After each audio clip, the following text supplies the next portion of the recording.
Thank you all again. So the title of this presentation is Assuring High Quality AI Science in Medical Imaging.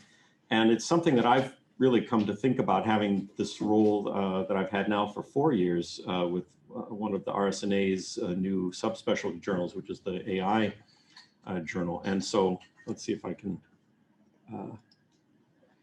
and just by way of disclosure, I do receive an editorial stipend, not to me personally, but as salary support to my institution. So I thought I'd actually start out with, this is a presentation that, we start out with a story, and like every good story, this one starts out once upon a time. Once upon a time, the United States Army wanted to be able to find tanks, enemy tanks hidden in the forest. So they commissioned some people who were doing work in those days, early AI and artificial intelligence and deep learning, to help them with the work. And they were, they were pretty smart. They took 50 photographs of camouflage tanks. They had 50 photographs of trees without tanks. But they also had, in addition to those 100 training images, they had a similar set of test images, right, that they kept separate. So this is all good data hygiene, so that this was going to work. And they found the performance of it was extraordinarily good. And they submitted their work, sent it off to the Pentagon, and the Pentagon said, this is really a load of nothing. It turned out that all the photographs of camouflage tanks had been taken on cloudy days, and all of the photographs of plain forest had been taken on sunny days. And what the AI system had learned was the difference between cloudy and sunny. And this is a story that's actually come down through, I was always sort of thinking maybe this was apocryphal, one of those. It turns out I actually just I found a reference for it, and so I include that here. And as laughable as this seems, we know, in fact, that we're seeing many of these same things, and it's with some caution, I guess, I share this tale and why we need to think about it. It is no surprise to anyone here that the number of publications that we're seeing that relate to artificial intelligence, and in particular the species of artificial intelligence that has caught the most interest of deep learning, has just resulted in huge growth in the number of papers that we see. But it's important to remember that deep learning is really just one part of the AI landscape. This modern tech, and in fact, it was 2012. It's only been 10 years since we've really had this technology of deep learning available to us. And I won't, in other talks, I go into kind of the confluence of hardware and data and all that went into it. But just know that deep learning is one part of machine learning, and machine learning is just one facet of this broader field called artificial intelligence, which includes things like robotics, or if you use your phone to find the route to the restaurant, that's an AI technique called planning that has nothing whatever to do with machine learning. So there's lots of different things that go on in AI that aren't part of it. So, but mostly right now, when you talk to people, especially in radiology, about AI, they're really talking about deep learning to a large extent. So this is kind of just the overview of what I'm going to talk about. There is no doubt that the work that we do in AI is tremendously exciting. It's challenging, things in deep learning and radiomics, but there are lots of ways to go wrong. And try to go through and show some of them and talk to you about what a good scientific paper should include. And the caption here, if it's hard to read, says, "It's time we face reality, my friends. We're not exactly rocket scientists."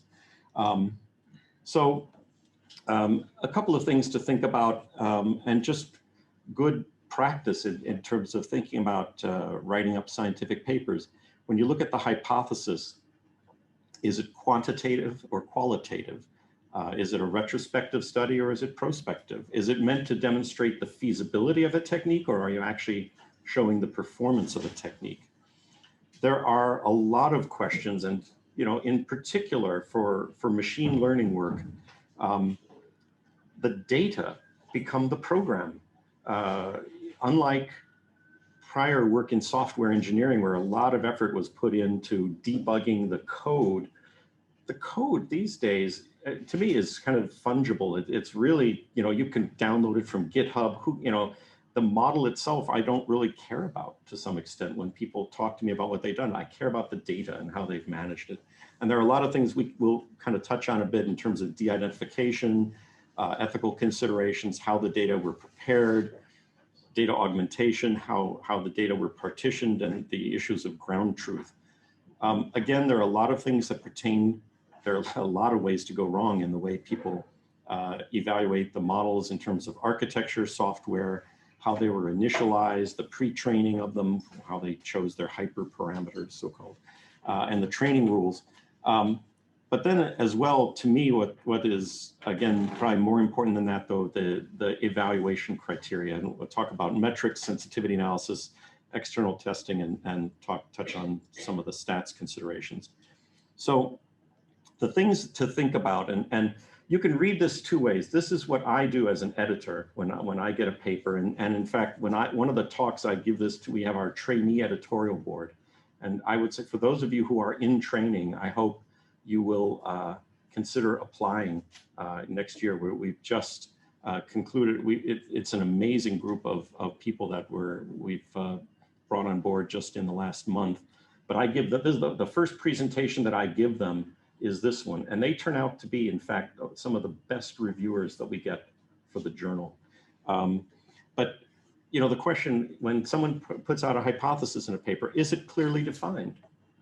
What's the question that they're trying to solve? You know, either clinical or technical or scientific. And is it something that you can actually test? Is it something that you're going to be able to conduct the experiment and get an answer to? Again, when you think about study type, are they just creating a model versus applying it in a situation? Is this exploratory? Is it a feasibility study? Or are they doing some kind of non-inferiority AI beats humans kind of study? And as you all know, most of the things that have been done to date are retrospective, relatively very few prospective evaluations of a lot of these things in AI. Another huge question for us is, where do the data come from?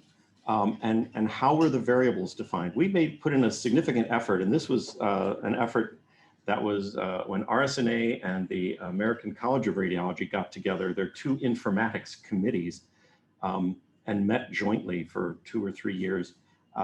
The question came up, what are the projects we can work on together? What's the highest priority? And it turned out it was this one, defining CDEs, common data elements, which is basically a data dictionary. It's basically saying, here's how, think of the BI-RADS assessment score is an example of a CDE. It's a question, and then you have a set of known answers to it. It could be numerical, it could be categorical, but having that as part of it, knowing where your data come from is a critical part of this.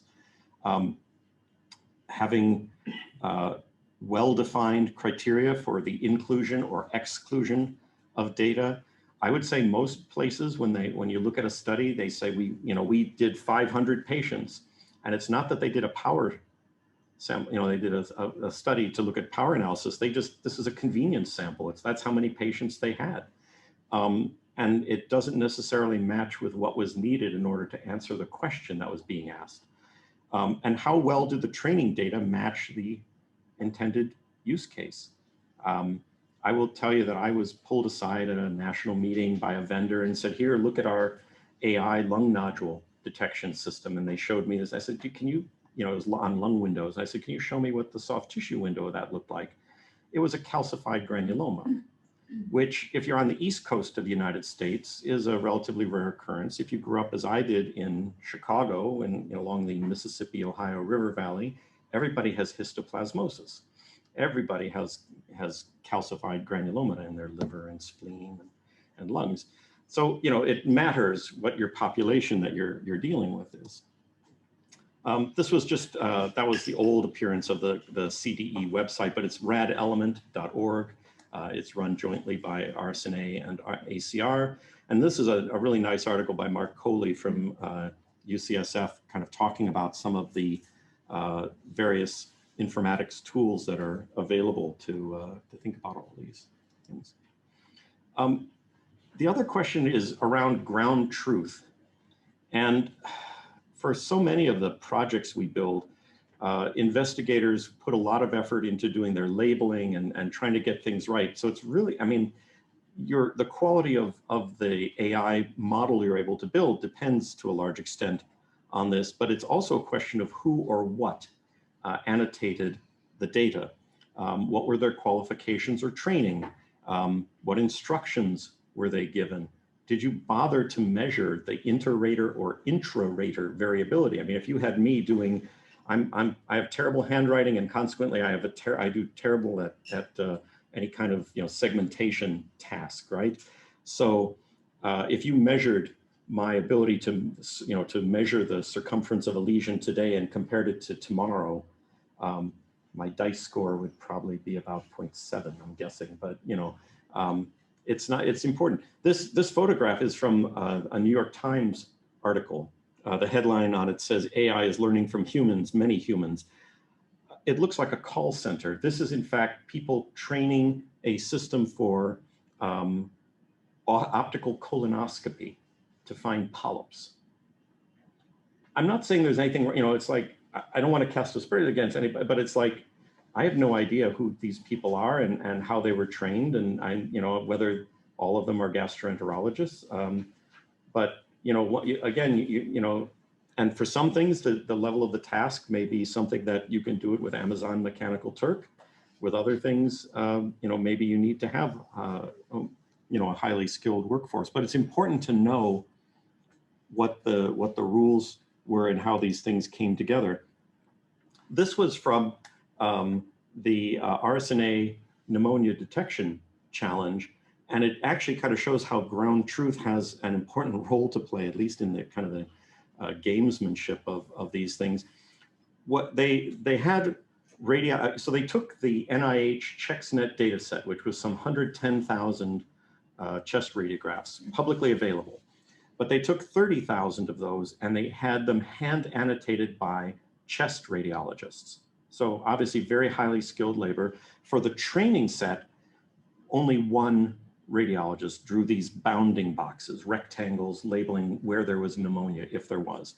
For the test set, to get a better quality set, they had 3 chest radiologists drawing the bounding boxes, but by definition, they adjudicated it that the ground truth was the intersection of those rectangles, which makes sense. That's fine, nothing wrong with that. The people who won the challenge were the ones who fully appreciated what that meant, because what's going to be bigger, the intersection or the union? And it's the, so the intersection, basically, if you found a smaller, more specific bounding box, that was going to get you a better chance of winning the contest, right? Because the ground truth, as it was defined here, because it was the intersection of those 3 boxes, it was going to be the one that all 3 people agreed on. So by knowing that, they kind of said, oh, well, that means we really need to go to be more specific, not sensitive. And they were able to beat the challenge because of it. But again, all of these factors go into how you describe, and knowing sort of the nuances of these things is really critical.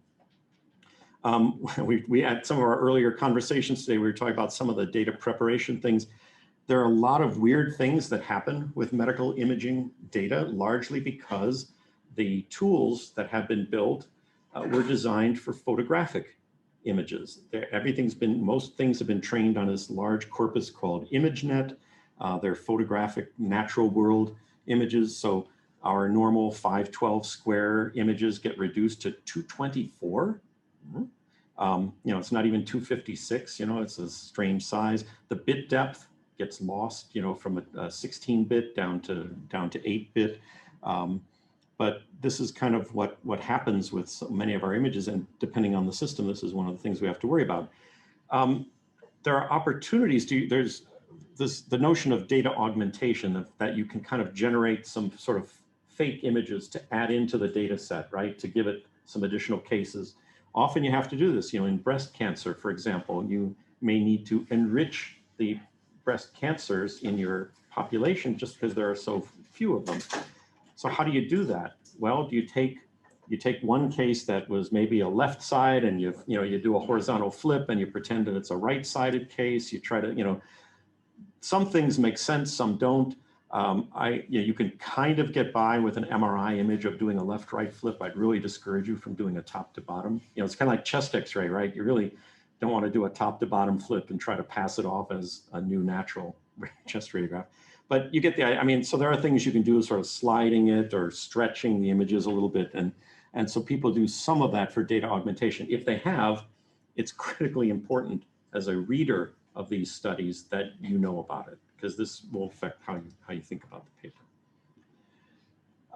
One of the biggest choices, one of the things that's most important for us when we look at these things are the data partitions. And most people, most studies, they typically allocate 70% of the data for training, 20% for what is now called validation, which really grates us the wrong way, I think, in medicine, because we think of we talk about external validation, right, which is testing on an external data, and then testing. When I trained in machine, we called it training, tuning, and testing, which I think makes a little more sense, but I live with, this is the vocabulary we all live with. But the most important thing about it is these have to be disjoint. I've seen one paper where they did imaging, it was cross-sectional imaging, and they used images, different images, but the same patient, so that one would be part of the training set, but then an image maybe 2 millimeters different in the z-axis would be part of the test set. That's not going to fly, because that's going to look too similar to it. So you should be at least disjoint at the level of the patient, and otherwise things can leak from the training data into the testing data. As I mentioned, there are a variety, there's a whole zoo of these architectures for machine learning. And I will confess, I am not an expert in deep learning. I fortunately have 4 deputy editors who are expert in deep learning. And I was saying earlier today, the thing I'm most proud of, they say as a leader, you want to make yourself the least intelligent person in the room. I have succeeded in that in a very big way. Some of this, I hate to say it, I don't care about. So, the model is almost the least important thing to me when I look at one of these papers. What's also important, there are a variety of metrics.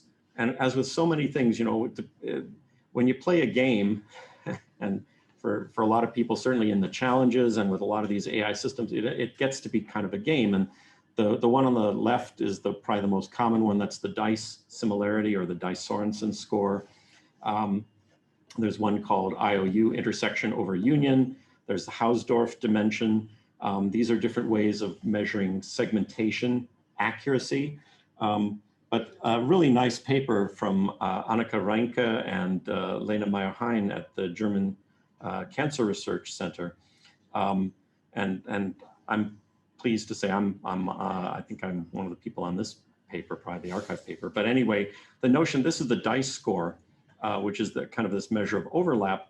It depends what you're trying to measure. If you have a big lesion and you have 2 small satellite lesions, as you see in prediction 1, that tool misses the 2 little lesions, right? But it does a good job of finding the stuff in the big lesion. Prediction 2, as you can see, does a pretty good job of finding the big lesion, but more importantly, it finds the satellites. Well, if you were using this in a clinical situation, often it's as important or more so to find those little satellite tumors, and yet that would be the tool that would be ranked significantly lower from prediction 1. So knowing what metric you're using, knowing how you're going to score the game is as important as anything else, and it dictates how you play and who wins. In terms of evaluation, I think a lot of these things may be familiar to you. ROC analysis, I think, is familiar to a lot of folks. I'm going to talk a little bit also about calibration curve and confusion matrix. The ROC, remember, is a trade-off between your sensitivity and specificity. And I will tell you, as a medical student, people would say, well, what's, the normal creatinine is 2 point, pick a number, right? Like total bilirubin, 1.6. So 1.7 is good, but 1.69, it's like, it didn't make any sense to me. I know when I learned about this now it makes sense. It's a sliding scale. You know, it's where you choose your operating point. It's how sensitive, you know, how far you turn up the gain knob on the dial. But remember, it's based on the assumption that the distribution of the data is it's a binormal distribution. In other words, both the normals and the abnormals are normally distributed, you know, a bell curve or Gaussian distributed. So there are some concerns with that. And again, it's not just which is better, but it depends on what your operating point is. And that has to do with often a lot of other things like the utilities that go along with it. Like you know, you select your operating point based on costs and disutilities like mortality. How many people have seen a calibration curve? I'm just familiar, have used that or, yeah, it's relatively uncommon, but it's something I encourage you to think about. So this is actually from a paper that I did with Beth Burnside, who's at UW-Mass, and she's a breast cancer researcher. And we took some, it was like 60,000, like 48,000 mammograms, and I think we had some 60,000 data points, and we created a Bayesian network model for it. But here what you do is if the model that you have spits out a value that says 40% chance of malignancy, for example, right? What you hope is that group of patients that have, you know, where the output says 40%, some 40% of those really should be malignancies, right? Just like the ones that say 90% should be 90% malignant. So what this curve tells you, unlike sort of the ROC where you want to get off the diagonal, on this one, ideally you want to be on the diagonal. And the idea is that if the output of the model says 50% chance of cancer, then 50% of those patients that have that score should have cancer. And that's what the calibration curve tells you. It gives you an idea of how well calibrated the model is. And so that you can actually use that output in terms of your decision making. And I encourage you, if you do work, to include that in your thinking. A confusion matrix is kind of similar. I think many of you have seen this sort of thing. Basically, you put in what the true label is, and you tally up those, and and put in what the model set as its output, and it helps you gain an understanding of where the system, where it gets it right and where it slides off and perhaps misses something. But that's also, I think, very helpful as a way to approach it. And this was actually from the very first paper that we accepted in our journal as a group from Singapore. But I love what they did. They gave us actually some images that showed, and this is a model to find wrist fractures, radius fractures. And they actually gave us a set of false positives and false negatives. Now, I think about this the same way that if I have a trainee sitting next to me and I know what they're good at or what they miss, that I can kind of, if they don't look in the corner of the film, I'll look in the corner of the, it's sort of, for the most part, I'm only assuming here that your trainees are stellar, because I can tell you that the ones that come through at Penn, I look at their, CVs as their, the new ones as they're, they come in each year. We take now 17 a year. We join 2 programs. I look at it and just go, here's, please, you should be doing my job. Every single one of them is smarter and harder working than I am. So, but I think this is fantastic because, I mean, some things that I think, for those of us who are the clinic, it's like IV tubing superimposed over the radius gets picked up as a false positive, or the patient has a plaster cast on and the system misses a fracture. This is exactly what, kind of human behavior as well. But by knowing this, this actually tells me something very helpful. First off, it tells me where the system has room for improvement. It tells me where someone who is going to be a clinician using it can gain value from it. But as an editor, it also tells me where the authors have some humility, where they recognize, they're not just telling me about the successes of their work, but they're willing to share some of the things where it gets it right and gets it wrong. So I find this actually really, really helpful. As you all know, not everything is beer and Skittles in AI and radiology. This was a paper from the Korean Journal of Radiology published a couple years back, but really did a nice study. They looked at some 500 studies published in peer-reviewed journals and found that only 6% of them included external validation, or in other words, the authors had looked at data other than the ones that, kind of from a set that they had trained on. And none of the studies of the ones that were good had included multiple institutions, did prospective data collection, or actually had designed their cohort. So we're getting better in some of these things, but this is still a real challenge for us. We also have a number of issues. AI models, if you don't train them properly, are prone to a variety of problems. Overfitting is one of them. In politics, we call it gerrymandering, where you draw the voting district to get the people who you want to have vote for you. You can do that. It basically, it happens where you have more parameters than observations. And considering the size of some of these models that we build, they have billions of parameters and maybe only millions of observations. So it's entirely possible you can overfit the data. So this is just one of the perils of things. I do want to talk about some of the ethical considerations that go into this, because I think this, even though we are all focused on medicine or focused on the technical aspects of this, I think it's really important for us to keep an eye on all this. And these are again, the kind of the three major themes, right, of medical ethics: autonomy, which is respecting our individual's right to choose or refuse treatment; beneficence, primum non nocere, first do no harm, to act in the patient's best interest; and the notion of justice, that we strive for equity in healthcare. We have a number of challenges that we face, though. Not only we have de-identification problems. It's very easy for images to be identified. As you probably know, there's the DICOM header that has all the metadata about the patient, like the medical record number and the date of exam and all of that. There are so-called conventional tags. There are also private tags. These are fields in the DICOM header that the manufacturer has decided to put something in, and it's outside of the usual, but it turns out that they can put things, kind of whatever they want. So they could put the patient's name and home phone number in a tag label, research, whatever it is. And unless you block that out, that could potentially get carried forward and stored in some data set.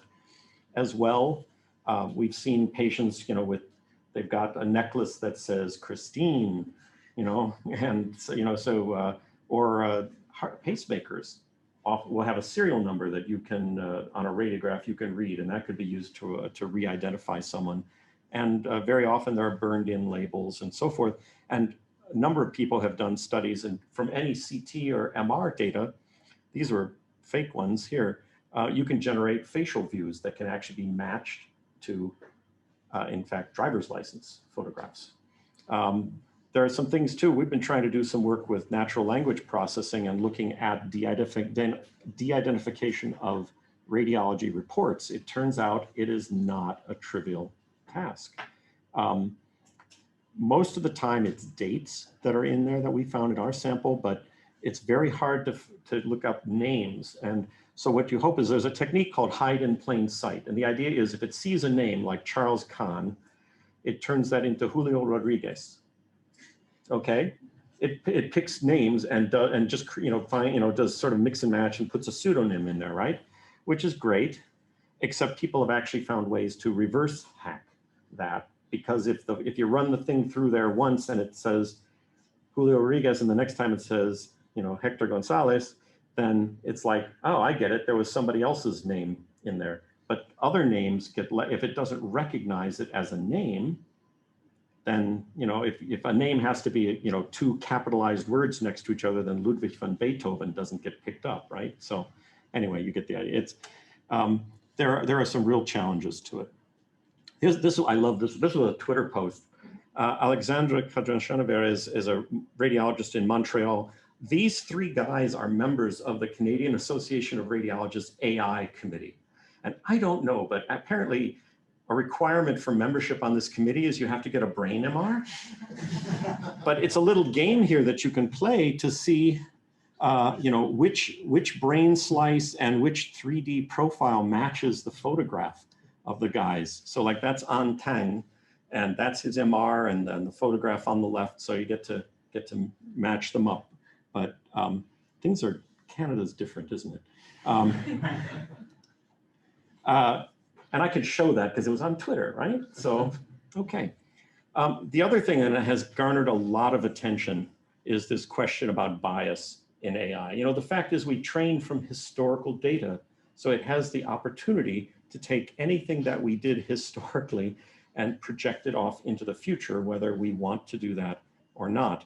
And this paper, on the lower one there by Obermeyer, is really a kind of a sentinel paper if you haven't seen it before. Basically, what they found, they looked at an algorithm that is used to assign healthcare resources in the United States. And it found historically that because Black patients had been assigned less resources, that when they put patients into the model, basically it was saying, you're Black, therefore you deserve less, you get less healthcare resources. And they realized, how do you find these things? You do subpopulation analyses. You dig deep into the model, because no one chooses to build, I hope not, no one chooses to build racial prejudice into, gender, but we know that some of these systems have done that and have perpetuated, and it's a significant problem. We know, there have been reports out there, you can identify age and sex. Certainly forensic science, right, has been doing that for a long, long time of, finding age and sex in patients.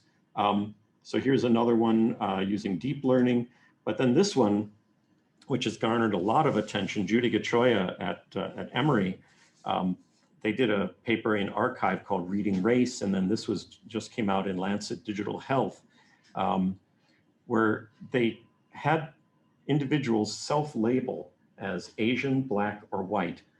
And just with radiographs, the deep learning model accurately predicted ethnicity in those categories. And they don't know how.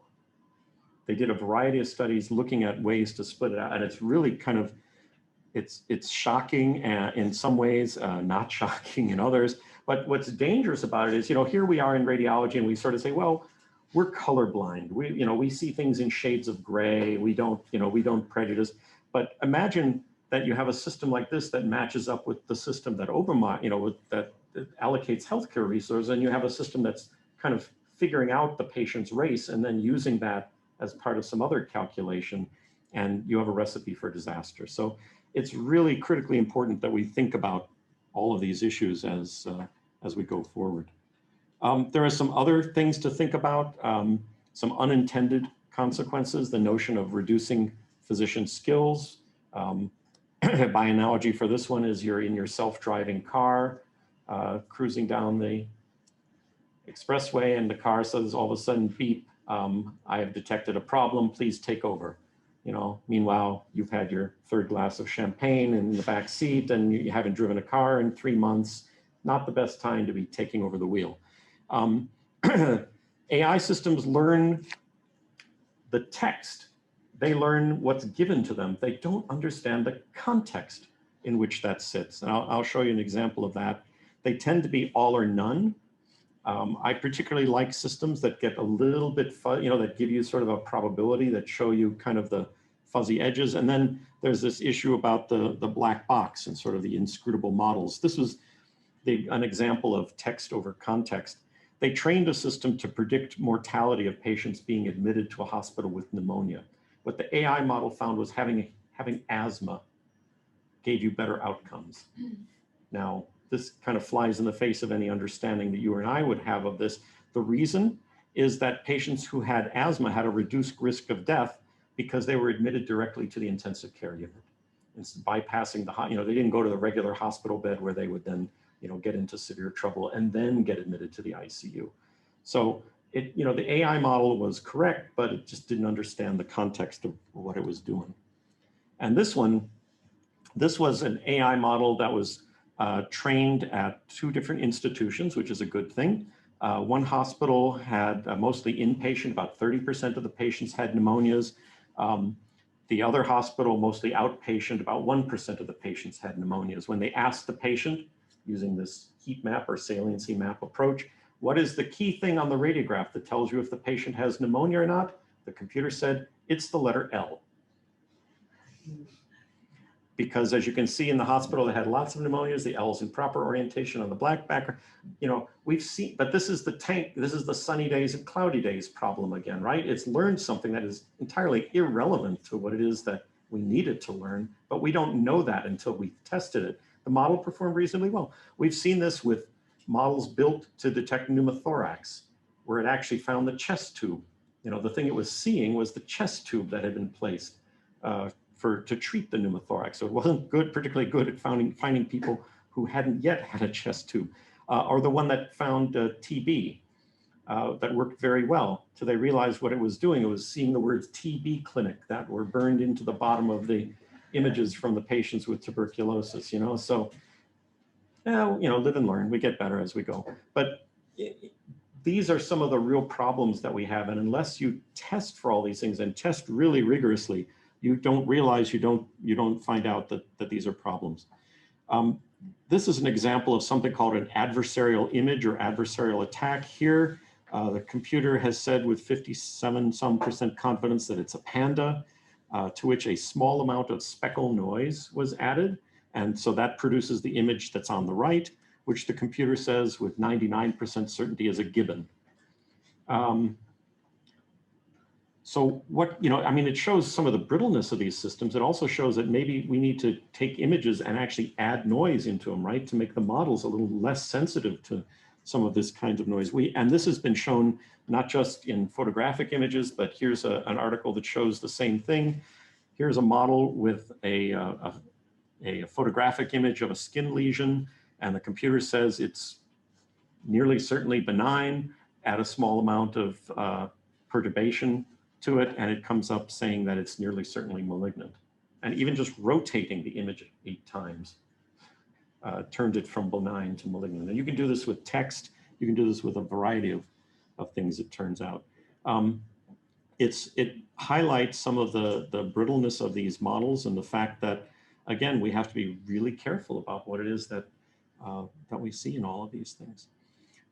You may have seen, this was a nice paper that included what's called a radiomics quality score. The idea being that you get so many points for including different aspects. If you write a paper on radiomics, you get to sort of count the number of points as to sort of how well you know, how much information you provided.